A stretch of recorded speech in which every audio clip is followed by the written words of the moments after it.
ಯಾರು ಸ್ಟೇಜ್ ಕಡೆ ಬರುವಂಗಿಲ್ಲ. ನೀವು ಕರ್ಕೊಂಬರ್ರಿ. ನಿಮ್ಗೆ ಎಲ್ಲಿ ಜಾಗ ಸಿಗುತ್ತೆ ಅಲ್ಲಿ ಕುತ್ಕೊಂಡ್ಬಿಡ್ಬೇಕು. ಸ್ಟೇಜ್ ಹತ್ರ ಯಾರು ಬರಂಗಿಲ್ಲ. ಎಲ್ಲ ಕೈ ಹಿಂದೆ ಹೋಗ್ಬೇಕು. ರೋಡಲ್ಲಿ ಹೋಗ್ಬೇಕು. ಎಲ್ಲರೂ ರೋಡಲ್ಲಿ ಹೋಗ್ಬೇಕು. ಅಮ್ಮ ಇಲ್ಲಿ ಗಾಳಿ ಬಿಡಬೇಕು. ಹಿಂದೆ ಹೋಗ್ಬೇಕು. ಎಲ್ಲರೂ ಕೂಡ ನಿಮ್ಗೆ ಎಲ್ಲಿ ಅಲ್ಲಿ ಹಿಂದೆ ಸಿಂದವ್ರಿ. ಎಲ್ಲ ರೋಡಲ್ಲಿ ರೋಡಲ್ಲೇ ಕುತ್ಕೊಂಡ್ಬಿಡ್ರಿ.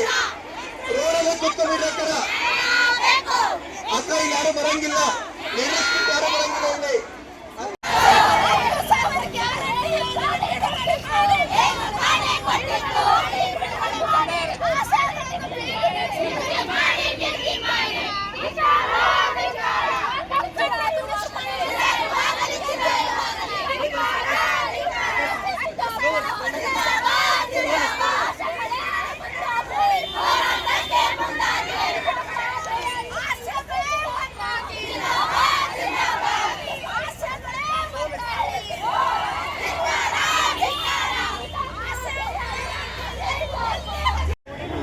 ಈಗ ಆಗಲೇ ಆಶಾಗಳಿಗೆ ನಾವು 12ರಿಂದ 13,000 ರೂಪಾಯಿ ಪ್ರತಿ ತಿಂಗಳ ಕೊಡ್ತೀವಿ ಅಂತ ಹೇಳಿದ್ದಾರೆ.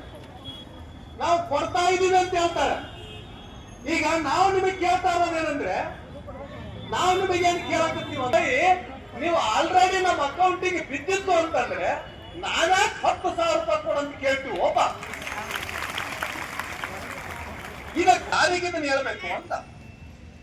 ಈಗ ಆಗಲೇ ನಮಗೆ 12ರಿಂದ 13,000 ರೂಪಾಯಿ ಸಿಗ್ತಿತ್ತು ಅಂತಂದ್ರೆ ನಾವ್ಯಾಕೆ ನಿಮಗೆ 10,000 ರೂಪಾಯಿ ಆದೇಶ ಮಾಡಿ ಅಂತ ಕೇಳ್ತಿದ್ವಿ ರೀ.